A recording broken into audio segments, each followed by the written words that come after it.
हाय, मी नीलम. मैत्रीचे मुक्तांगण या आमच्या ग्रुपचे आपण नेहमी प्रोग्राम बघत आलेलाच आहात.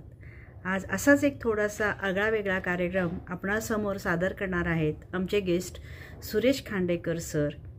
आद्य शंकराचार्य यांच्यावर निर्वाण षटकम अशा पद्धतीचा सुंदर आगळावेगळा पण खूप काही देऊन जाणारा कार्यक्रम आपणासमोर ते सादर करीत आहेत. तर now you enjoy it and subscribe my channel, like, comment, share. विषयी ज्या ज्या गोष्टी आहेत त्या गोष्टी मी कोण आहे मध्ये सामावू शकतो. दुसरा जो गोष्ट आहे ती म्हणजे माझ्याकडे काय कौशल्य आहे. बरेचदा स्वतःची कौशल्य आपली विसरलेली असतात. बरेचदा आपल्या तरुणपणी आपले बरेचसे छंद, काही काही गोष्टी, कुणी चित्र काढते, कुणी वाद्य वाजवते, कुणी आणि काही करते, कुणी कुठल्या छान छान गोष्टी, गाणी पण काढणारे खूप बघितले. पण वयानुसार आता कुठं प्रपंचात, आता ती सासरे आले मग जमलं नाही, मग मुलं बाळांचे प्रपंच वाढतात म्हणून जमलं नाही. सतत विचारात राहणे, शरीर सजवणे हा सुद्धा एक भाग आहे त्याचा. आपण डोळे मिटून सुद्धा आपल्या डाव्या पायाचा अंगठा हात धरू शकतो. आपण डोळे मिटून सुद्धा काम आपल्या नाकात जात नाही. बघा तुम्ही डोळे मिटून तरी बघून बघा, बरोबर चमचा इथंच जातो, घास तोंडातच जातो. म्हणजे या काळात मी कसा आहे याच्यासाठी जी बॅलन्स करणारी जी यंत्रणा आहे ती तुमचा जागरूक आहे. पुढचा जो भाग आहे तो म्हणजे मनाचे भान. मनाकडे लक्ष काय शिकणे.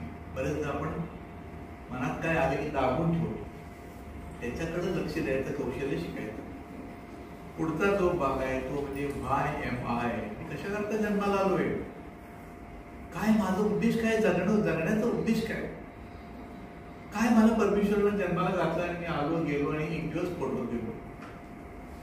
आपलं पर्पज ऑफ लाईफ आपल्याला लवकरात लवकर जितक्या लवकर सापडेल तितकं आपलं आयुष्य सोनेरी झालं, सुंदर झालं, समाधान.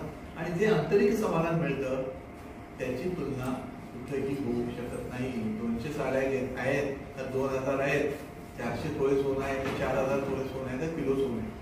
त्याच्यावरती तुमची आंतरिक शांती नाही. तुमची आंतरिक शांती किंवा माझी सुद्धा आंतरिक शांती, मला जेव्हा माझ्या आयुष्याचं पर्पज कळतं तेव्हा मला जे एक आंतरिक जे समाधान होतं ते म्हणजे YMI. मी कशा करताय, माझं पर्पज ऑफ लाईफ काय, हे सगळं कळणं म्हणजे आत्मभानाचे एक पायरी अजून आपण पुढे जाऊ.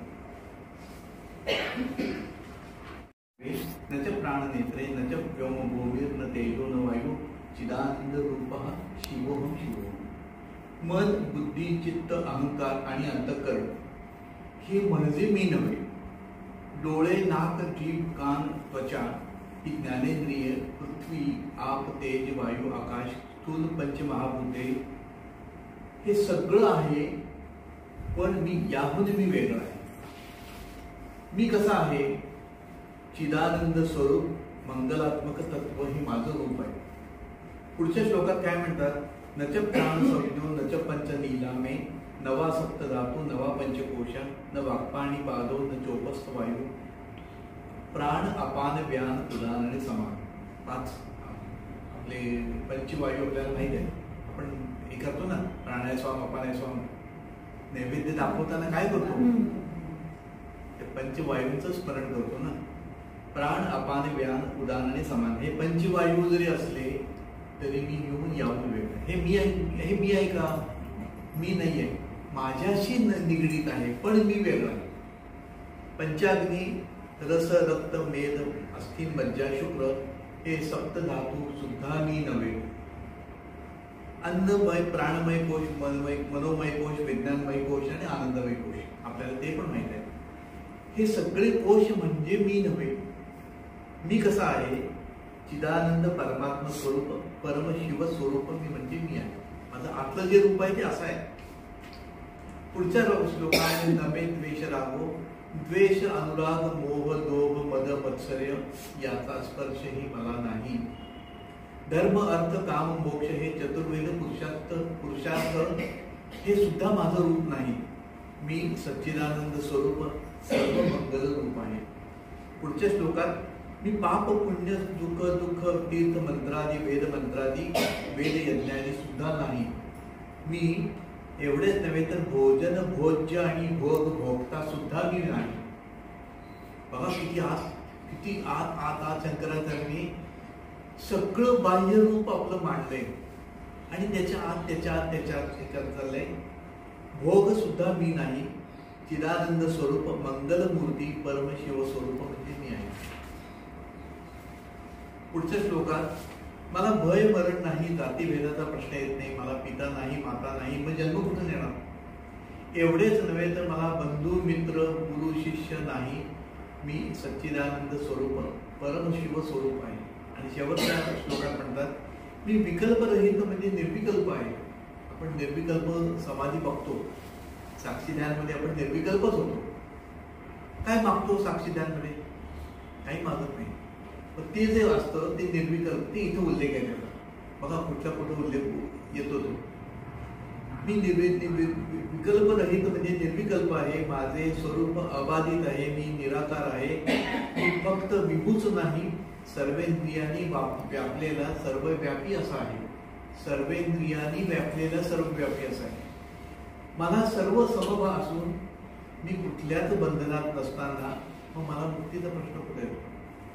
माझे नित्य रूप कुठले तर मी चिदानंद स्वरूप परम मंगल शिव स्वरूप असं माझं रूप आहे. फक्त 6 श्लोकामध्ये सगळं आपल्या आयुष्याचं सार मांडले. हे एकदा जरी रोज ऐकलं तरी अहमपणाचा लोभ करून कृतार्थ जीवन करा. हा अहमपणाचा लोभ जो होतो ना तो इथं होतो. हे जर सगळं मी नाही तर मी माझं कशाला म्हणायचं. संतांनी तुमच्यात फरक आपल्यामध्ये हा आहे की संत सर्वांसाठी आहेत, सर्वांना देण्यासाठी आहेत. मी मला माझ्याकडून माझ्यासाठी हा फरक त्यांच्याने आपल्यामध्ये. आपण जेव्हा किंचितशी विरक्ती सुरू करतो, किंचितशी म्हणतो, सगळं आपल्याला सोडून कुठे जंगलात जाऊन राहायचं नाही किंवा हिमालयात जायचं नाही. पण त्याला एक सुंदर सायकोलॉजीमध्ये पण शब्द आहे, डिटॅच्ड अटॅचमेंट.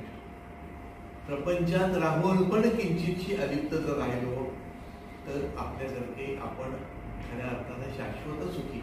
आनंद शब्द मी वापरत नाही, पण तुमच्या आनंदाची व्याख्या ह्या ताईंची